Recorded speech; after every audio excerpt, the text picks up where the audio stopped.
Grit: Why Passion and Resilience Are the Secrets to Success by Angela Duckworth. Chapter 7: Practice. In one of my earliest research studies, I found that grittier kids at the National Spelling Bee practiced more than their less gritty competitors. These extra hours of practice, in turn, explained their superior performance in final competition. This finding made a lot of sense. As a math teacher, I'd observed a huge range in effort among my students. Some kids spent quite literally 0 minutes a week on their homework. Others studied for hours a day. Considering all the studies showing that gritty people typically stick with their commitments longer than others, it seemed like the major advantage of grit was simply more time on task. At the same time, I could think of a lot of people who'd racked up decades of experience in their jobs, but nevertheless seemed to stagnate at a middling level of competence. I'm sure you can too. Think about it.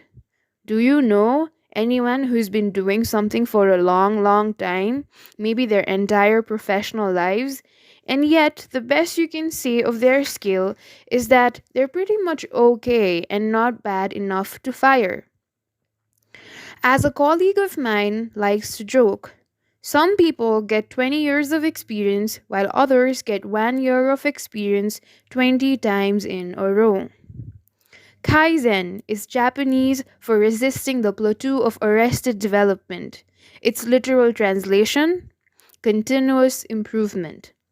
A while back, the idea got some traction in American business culture when it was touted as the core principle behind Japan's spectacularly efficient manufacturing economy. After interviewing dozens and dozens of grit paragons, I can tell you that they all exude Kaizen. There are no exceptions. Likewise, in their interviews with mega successful people, journalist Hester Lacey has noticed that all of them demonstrate a striking desire to excel beyond their already remarkable level of expertise.